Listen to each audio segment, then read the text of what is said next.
And welcome to Nationwide on the NTA. I'm Ayodeji Makinde, and we are live in Abuja. We'll begin nationwide with security-related stories as the Nigeria Police Force conducted successful operations rescuing hostages and recovering stolen arms. In Katsina State, police foiled a kidnap attempt, rescuing 10 victims who were reunited with their families. In Taraba State, a notorious criminal was arrested and stolen police arms were recovered, including an AK-47 rifle taken during a 2023 ambush. In Anambra State, police intercepted a shuttle bus with concealed firearms, including pump-action guns and live cartridges. Another suspect was arrested with pump-action guns and other weapons. The operations resulted in the recovery of several firearms, magazines and live ammunition. The Inspector General of Police, IGP Kayode Egbetokun, commends the officers for their bravery and professionalism, reiterating the force's commitment to protecting lives and property. He urges citizens to provide timely information to support law enforcement efforts. The National Drug Law Enforcement Agency, NDLEA, has raided an 80-room hotel in Victoria Island, Lagos, uncovering 417.3 kilograms of Canadian loud, a strong strain of cannabis worth 1.042 billion naira. 3 suspects were arrested, while 2 others are at large. In Jigawa State, NDLEA operatives seized 200,000 pills of tramadol and 217,500 capsules of pregabalin, arresting 2 suspects during the operation. A follow-up operation in Kano led to the arrest of the supplier and the seizure of an additional 1.584 million pills of tramadol. Other seizures were 46 wraps of cocaine, hidden in body cream, and 1.8 kilogram of pentazocine injection heading to Canada at the Seme border. 3 Ghanaian ladies were arrested attempting to smuggle 4.8 kilogram of Ghana loud into Nigeria.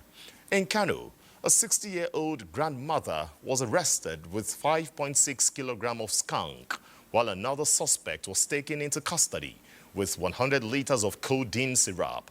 The chairman CEO of NDLEA, Brigadier General Mohammed Buba Marwa, commends the officers for their efforts, praising the balance between drug supply reduction and demand reduction efforts.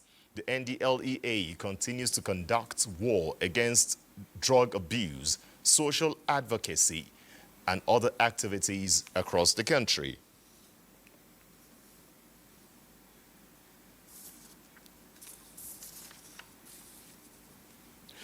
Elsewhere, the Department of State Security, DSS, has recovered a large cache of arms and rescued hostages in 5 states, including Kaduna and Delta states. In Kaduna, the DSS rescued 79 hostages and arrested 48 suspects, including bandits, informants, gun runners, human traffickers, cyber fraudsters, and vandals. The operations also resulted in the recovery of various arms and ammunition, including 5 AK-47 rifles, 1 general-purpose machine gun, 3 rocket-propelled grenades, and about 5,000 rounds of ammunition in Kaduna. In Delta State, for instance, 50 AK-47 rifles, 6 pump-action guns, and 3,000 rounds of ammunition were recovered. A foreign-based army officer has been arrested in connection with the arms and the stockpile in Delta State, drawing commendation from Ijaw communities who have urged the presidency to launch a thorough investigation into the matter. Kaduna State Governor, Senator Obasani, also commends President Bola Tinubu for redefining the agency's fight against insecurity, following a series of successful DSS operations in Kaduna State, where about 34 operations led to the arrest of 54 suspects, including 7 security personnel, the recovery of significant cache of arms and ammunition.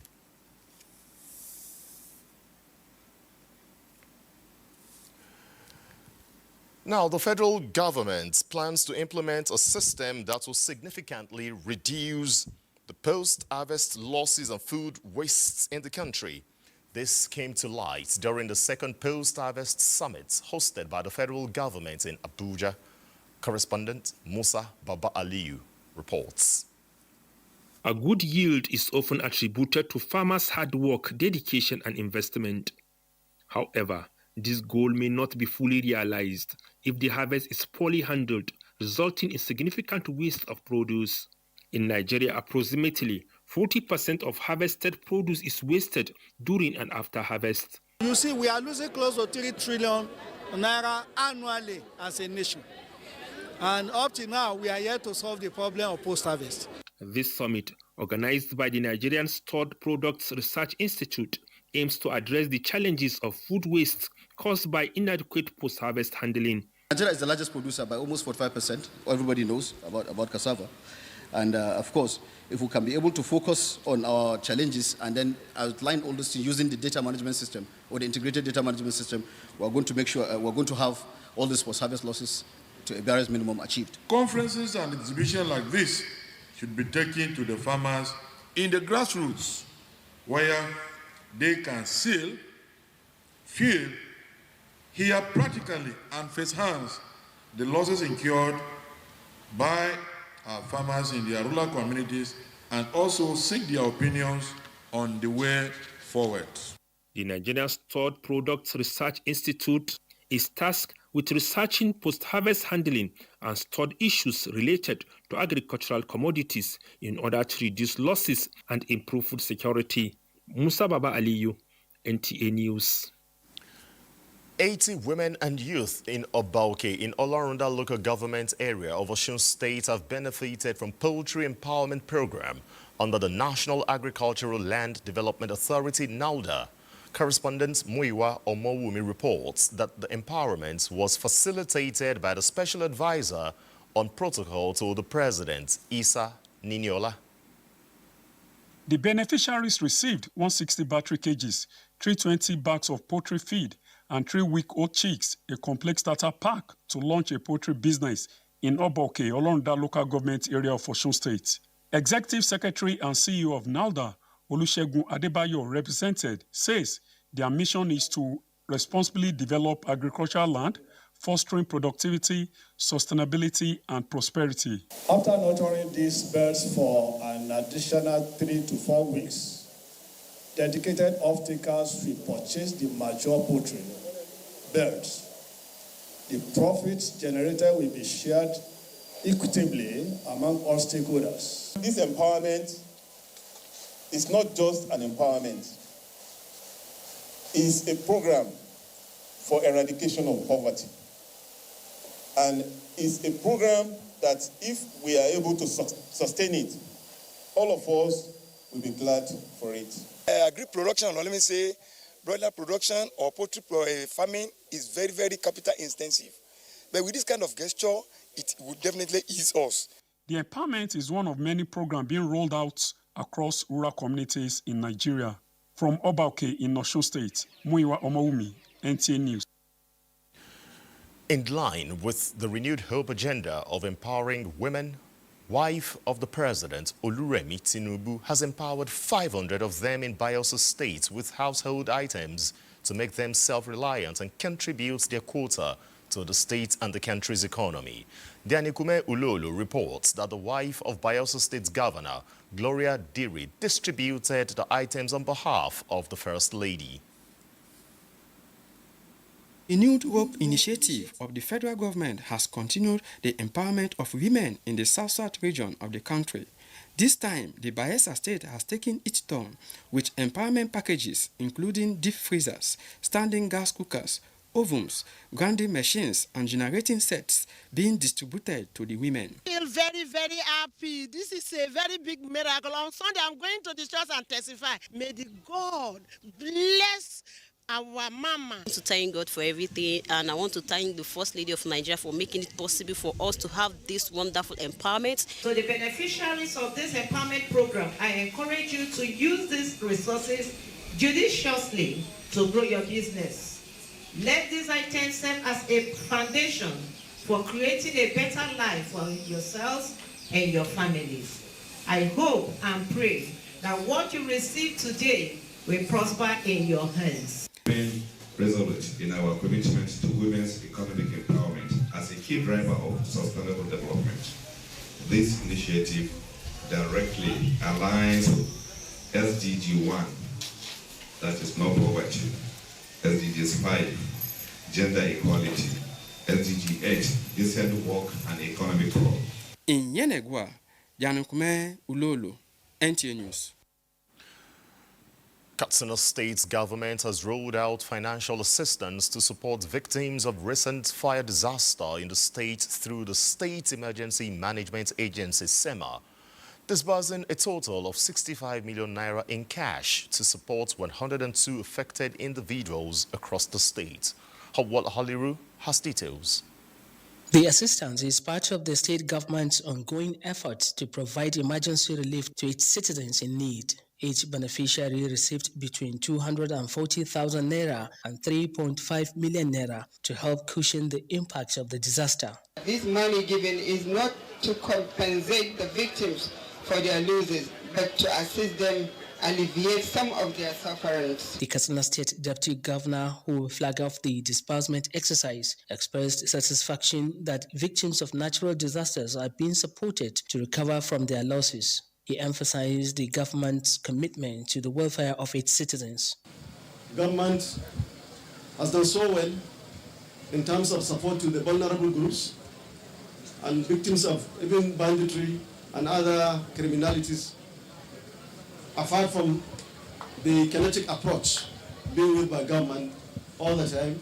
A commandant of the Federal Fire Service, Katsina, advised citizens on ways to prevent such incidents in the future. He highlighted the importance of fire safety measures and urged residents to take necessary precautions to avoid similar disasters. In Katsina, Awal Hallaru, NTA News. Kogi State government is not relenting in its fight against polio as children across the state are going for another round of immunization against the disease. Jonathan Omajali reports that this is part of activities marking this year's African Vaccination Week. Drops of vaccine being administered to children in Lokoja, Kogi State. Although Nigeria was declared free of white polio in 2020, the spread of the circulating vaccine-derived polio virus type 2 remains a concern. This ongoing immunization exercise is part of efforts to secure the future of the children. It's presently ravaging a lot of communities, and that is why the federal government, the National Primary Care Development Agencies, our partners, UNICEF, WHO, are out to ensure that this is curtailed, and then, if possible, ensure that there is a total eradication and prevention of this particular disease. Scheduled to run from the 26th to the 29th of this month, the state government is urging parents to ensure their children receive the vaccine and not reject immunization teams. They should make sure that their children are vaccinated. They should welcome the vaccinators that will come to their various compound. I feel very good. My baby is doing well, and I like the way they attend to us every time that we come. With every drop of the vaccine, the future of each child grows safer in the fight against polio. In Lokoja, Jonathan Omajali, NTA News. And from Lokoja, let's cross over to our Sokoto Network Center, and Asmau is there with some other stories related to vaccination. Over to you.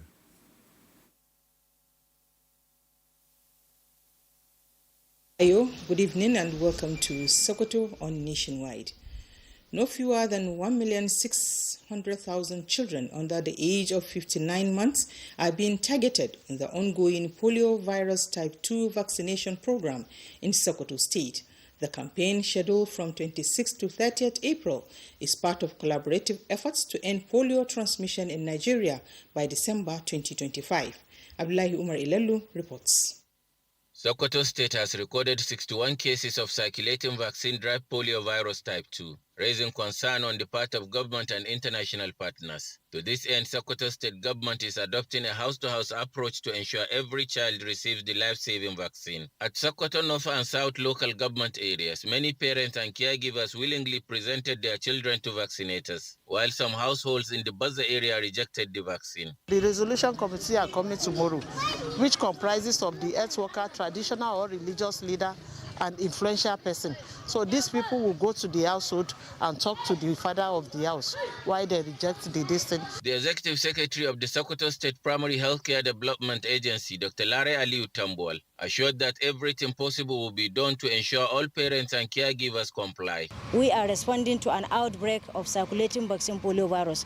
In Sokoto State, recently we are targeting 1.6 children under the age of 5 years. UNICEF facilitator Habibu Kilgori stated that measures have been put in place to address non-compliance and fake finger marking by engaging independent supervisors and civil society organizations, with representatives of World Health Organization among others monitoring the exercise. UNICEF has 90 NCRT, Non-Compliance Resolutions Committee. They are all across all the wards. So they are all there to make sure that the teams work effectively. The Outbreak Response Immunization Campaign aims to prevent the spread of poliovirus and protect children's health. From Sokoto, Abdullah Omar Ilalu, NTA News. Towards fulfilling its commitment to revitalize NTA Sokoto Network Center operational building raised by fire, Sokoto State Government has embarked on comprehensive refurbishment of the structure.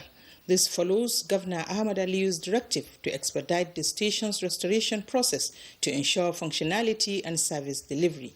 Bashir Ibrahim Nababa has details. The operational building was gutted by fire since December 2023, destroying many offices and furniture on its path. The good news is Sokoto State Government has commenced the total rehabilitation of the structure after site assessment by officials of Sokoto State Ministry of Works. The contractor has already mobilized to the project site and started work as directed by the governor. The government concerned is delivering work that will stand the test of time within the shortest time possible for the station to continue to render excellent services for the benefits of government and people of Sokoto, as well as Birnin Kebbi and Zamfara states. In a short period of time, he has approved our request and he has sent a contractor to Ministry of Works and Housing. And they are still with us. They have mobilized to the site. So we'll redouble our effort to ensure that we serve the government and the people of Sokoto State to the best of our knowledge and to the best of our ability. This development is coming barely a month after Governor Ahmed Aliu Sokoto donated a brand new 18-seater Hummer bus to facilitate operations of the station, a gesture that was extended to 3 other organizations that made similar requests to the governor during separate engagement. So far, the 3 promises made by Sokoto State Governor Ahmed Aliu Sokoto to the management of NTA Sokoto Network Center are so far out of the 3 pledges, 2 have been redeemed. As you can see behind me, work is in progress in the operational area burnt by fire in December 2023. And the other one is the one that you have just watched in this report, which is the donation of 18-seater Hummer bus by Sokoto State Government to enhance operations of the network center. And what is now in the pipeline is the introduction of the Hajj seat, which we also learned will happen any time from now. From Sokoto, Bashir Ibrahim Nababa, NTA News. And that's it from here. Nationwide continues in our Lagos Network Center right after this timeout. Please stay.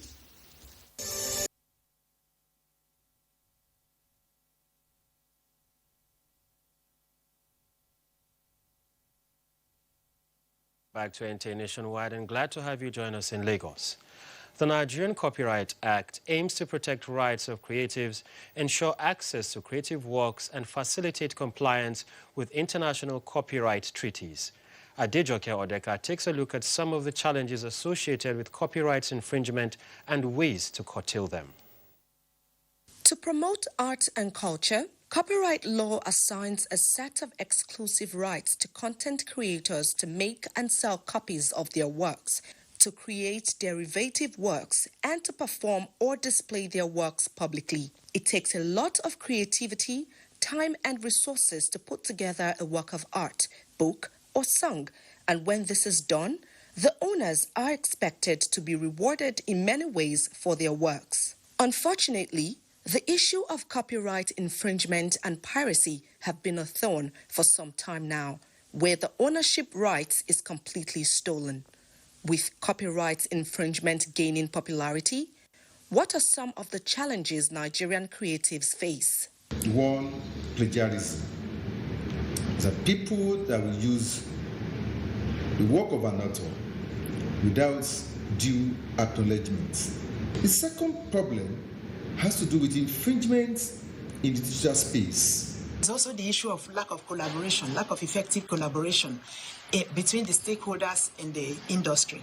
Experts believe that there should be increased public education in Nigeria with comprehensive legal protection for copyright owners. We have to do everything possible to try and increase awareness of the effects of piracy, of the rights that the authors stand to enjoy through their copyright works. Then another thing we must do is capacity building. Copyright is vital as it protects a creator's original work, gives them control over how it is used, and also prevents unauthorized copying or distribution. In Lagos, Adejoke Odeka, NTA News. Away from copyright infringement to addressing the menace of fake journalists and imposters in the pen profession, veterans have recommended proper identification, accreditation and adherence to professional ethics to separate real journalists from quacks. Joel Popola reports that a roll call of bona fide journalists was also suggested to sanitize the profession. Quackery has become a menace in every profession, but stakeholders in the pen profession believe it has assumed an alarming trend in journalism, with many who lack requisite professional qualifications parading themselves as journalists while engaging in unwholesome acts that can ridicule the profession. With the advent of citizens journalism, everyone has assumed the role of a journalist, but it is important to practice in a recognized media organization guided by journalism ethics and broadcast codes to ensure proper regulation. If anybody goes on an assignment, the first thing you can do to identify such a person is to demand for his or her ID card. Once that person is unable to produce an ID card, then you are giving a fake journal. But for now, we are reissuing ID cards to all journalists, not only in Lagos State, but throughout the country. You are having a press conference like this, about 200 people will come. You will find someone who will just come with something like a laminated something, and they said they belong to so and so. It's always been like that. But what we can actually do is the associations, Nigerian Union of Journalists, Guild of Editors, Nigerian Proprietors Association of Nigeria, Newspaper Proprietors Association of Nigeria, all those people, they should develop the modus of letting people know the fake from the original. Experts believe quacks don't last in the profession, urging media professionals to step up their game. I've seen it all. I've seen people come and go. Pretenders to the craft don't last. We should have a brochure. We should have a list of all the recognized media houses. The NUG and other professional stakeholders say should take decisive actions against influx of impostors. In Lagos, Joel Popola, NTA News. That's it from Lagos. Nationwide will continue in our Ibadan Network Center.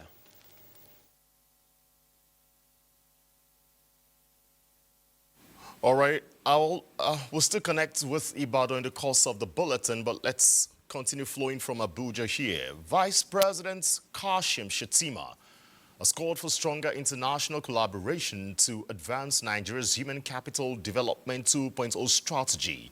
He made the call while attending a virtual high-level roundtable on the sidelines of the 2025 World Bank IMF Spring Meetings. State House correspondent Abdurrahman Jibrila reports.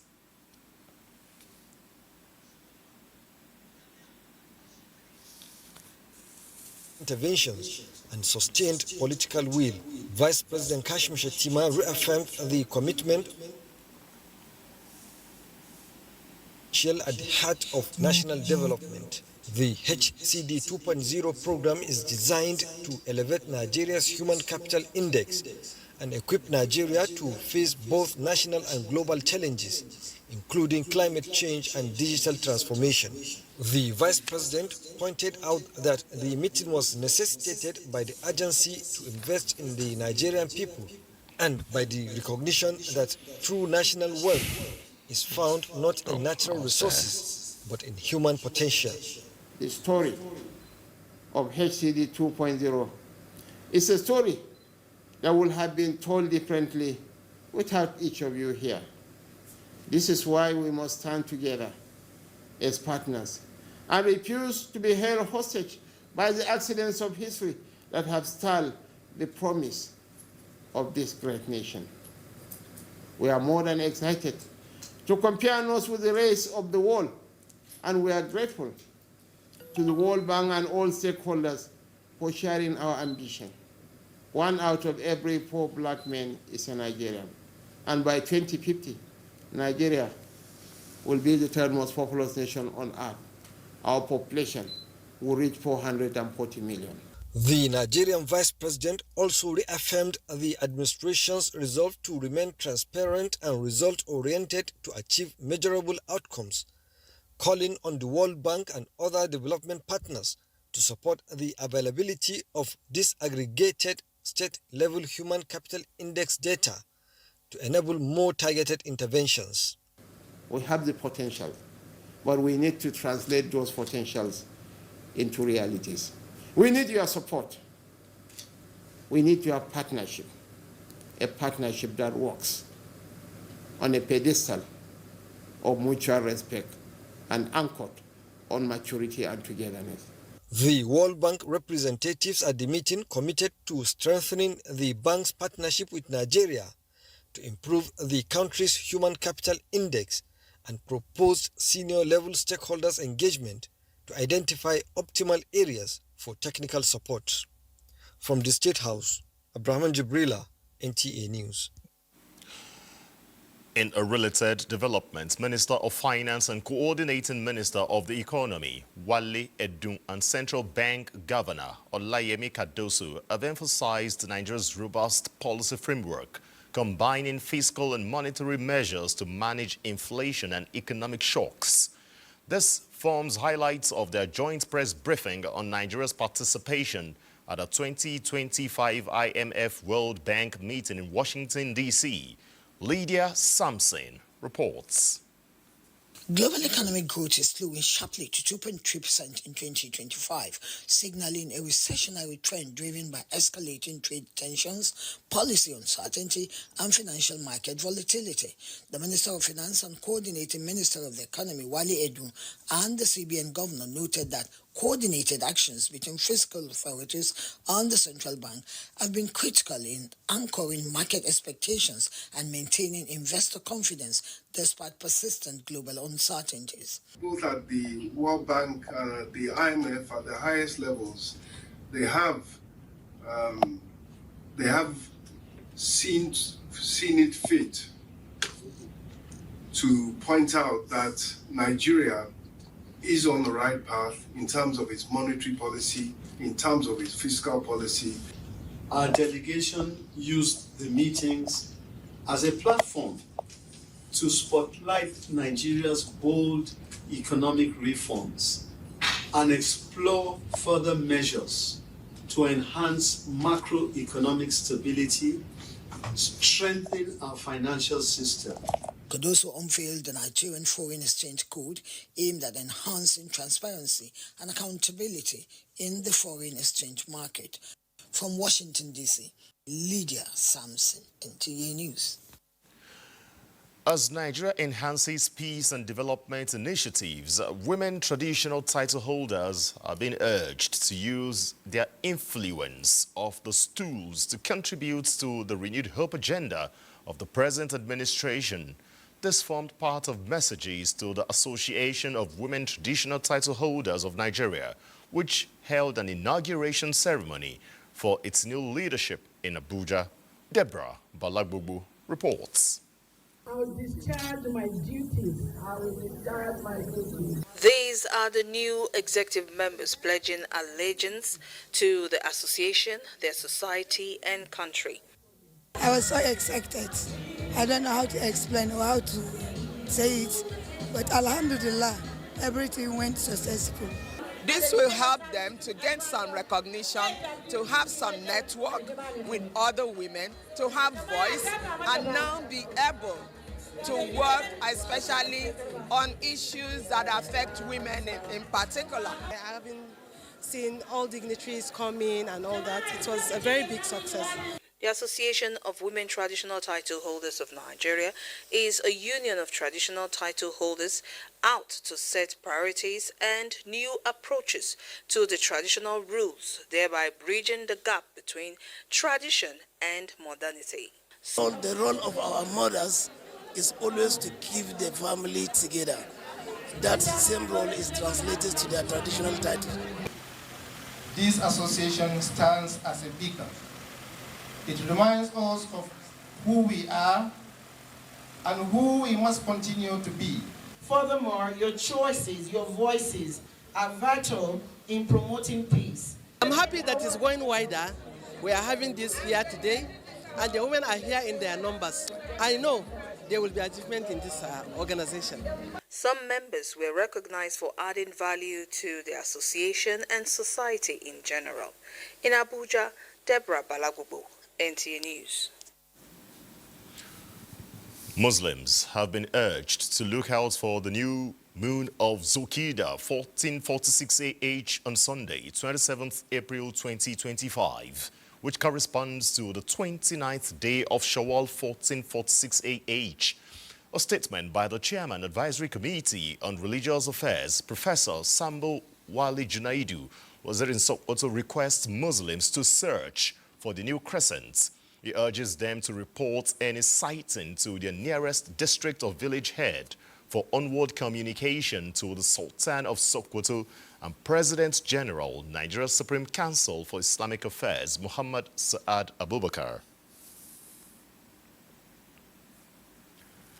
The class of 1984 of Queen Elizabeth School, Ilorin, have launched Fun Facts of My Classmates, a book capturing nostalgic moments and strides by those who graduated from the school 41 years ago.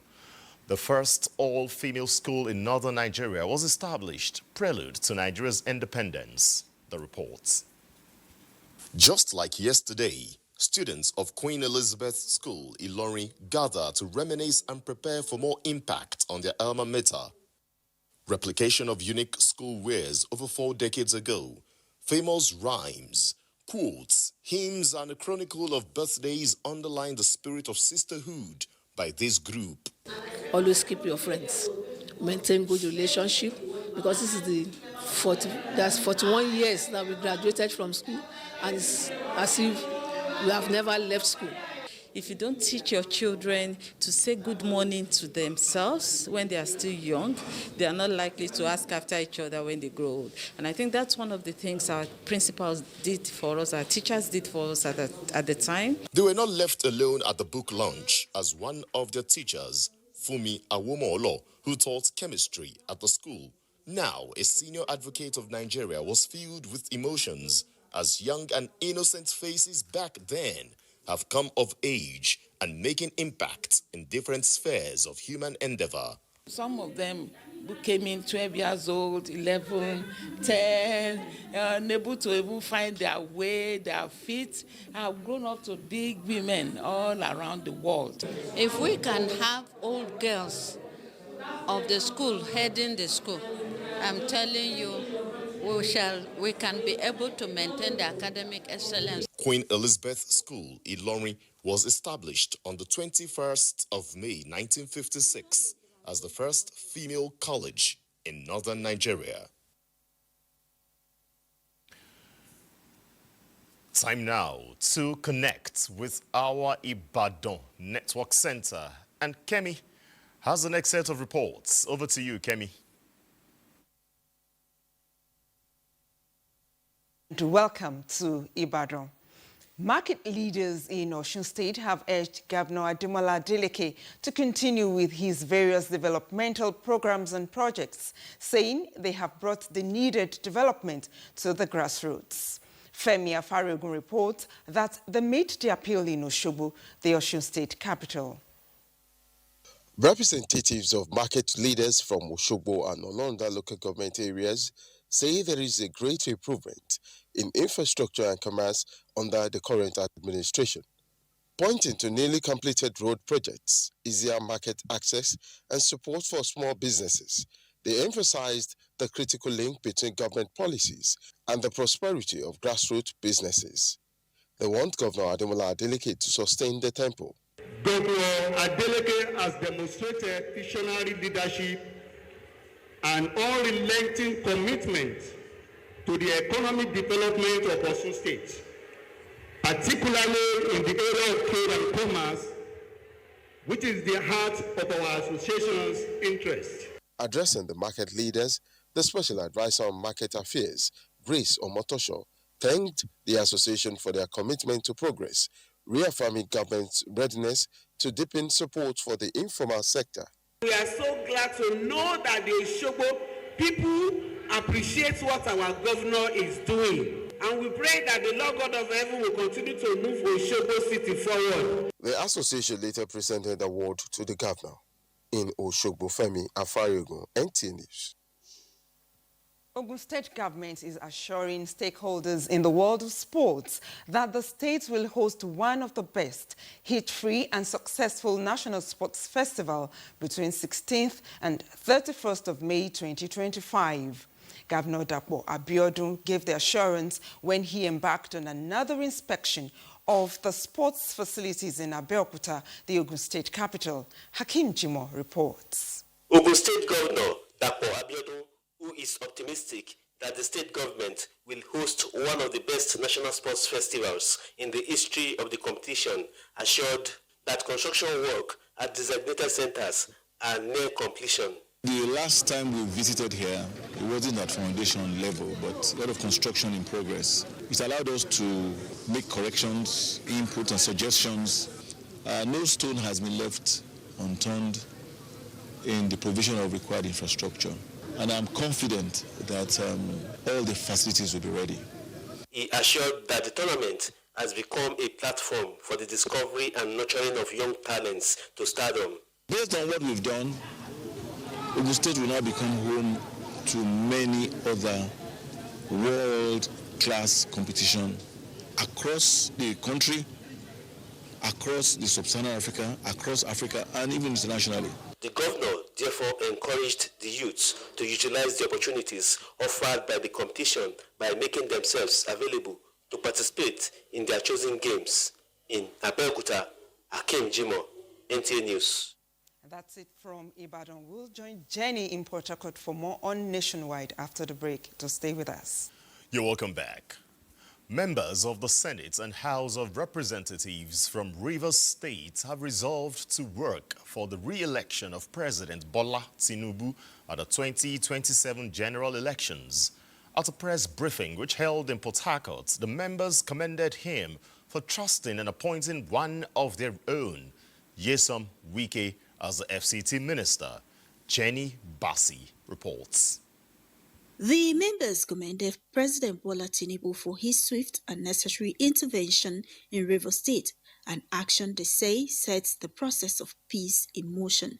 They pledged to work assiduously with the FCT minister for the re-election of the president, while calling on Nigerians to support the consolidation of the renewed hope agenda as the panacea for prosperity in Nigeria. The lawmakers promised to begin mobilization of the people to record impressive victory for the president in Rivers State. In 2023, we work assiduously under the leadership of Nyesom Wike for the election of President Bola Ahmed Tinubu, and we were victorious in the assignment. Our unconditional resolve to work again for the re-election of President Bola Ahmed Tinubu come 2027. They applauded the president for his economic policies, which are targeted at repositioning the moribund economy. The president's Renew Hope agenda is very much on track with already visible results and credible basis that offers greater improvement in the economic well-being of Nigerians if given the time necessary. On your mandates, In Port Harcourt, Jenny Bassi, NTA News. In a landmark achievement for the Nigerian Air Force and a major boost to its research and development endeavors, the Governing Council of the Air Force Institute of Technology, AFIT, has approved the appointment of Air Vice Marshal Osechinaka Ubadike as Professor of Aerospace Engineering.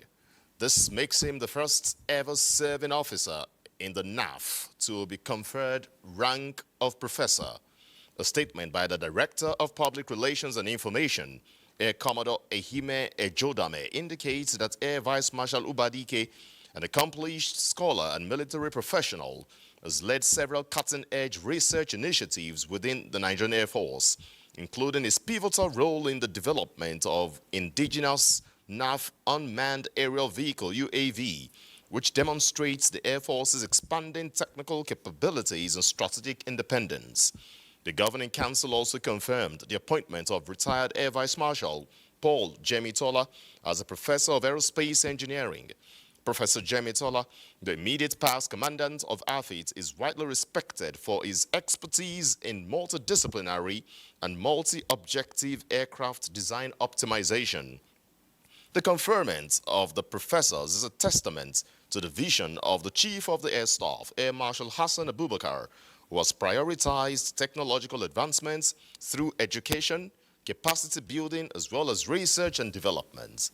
The Chief of the Air Staff stated that the NAF will continue to invest in the empowerment of its flagship training and capacity development institutions to progressively minimize dependence on foreign expertise. The approach reaffirms the Nigerian Air Force's commitment to academic excellence and research and development to cultivate homegrown expertise capable of meeting evolving national security and aerospace challenges.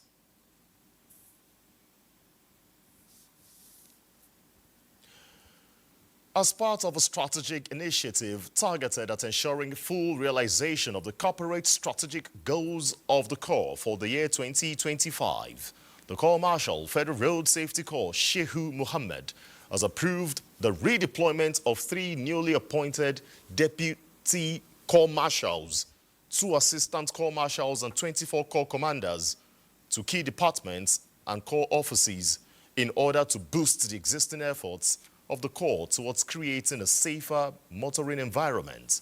The redeployed senior officers, Deputy Corps Marshal DCM Aliyu Datsama, is to oversee the affairs of the Department of Motor Vehicle Administration. DCM Pauline Olaye is to take over special duties and external relations, while the Deputy Corps Marshal Technical Services Department, TSD, DCM Ahmed Tahir Hassan, is to remain as DCM TSD at the national headquarters, Abuja. In the same vein, Ekiti, Plateau, Katsina, Kano, Kaduna, Mina, Kogi, Bayelsa, Taraba, Jigawa, Oshun, Imo, and Zamfara states all got new sector commanders. The Corps Marshal, however, expressed confidence in the capacity and experiences of the newly redeployed senior officers to deliver on mandates, as it charged them to bring their professional expertise for impactful leadership.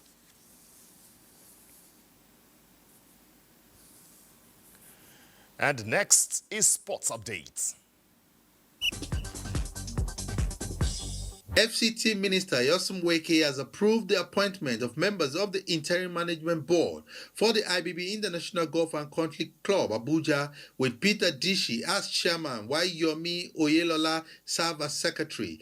In a statement by Larry Olayinka, Senior Special Assistant on Public Communication and Social Media to the FCT Minister, The members of the Interim Management Board are to resume duty immediately as the minister urges them to also work assiduously to reposition the IBB International Golf and Country Club as a foremost center in Nigeria. God's Mercy FC and Uzoa Academy have booked their place in the next round of the ongoing women's edition of the Prosperity Cup tournament holding at the Samson Siasa Stadium, Bayelsa. Correspondent Timini Priya Ohia reports that the women's edition, which kicked off this weekend, saw Ezoa defeated Diamond Stars FC 8-0 as God's Mercy's FC pimped Federal University Otuake FC 3-0 to both advance to the next round. This is wonderful. It's novel. We have 20 teams playing in this tournament this season.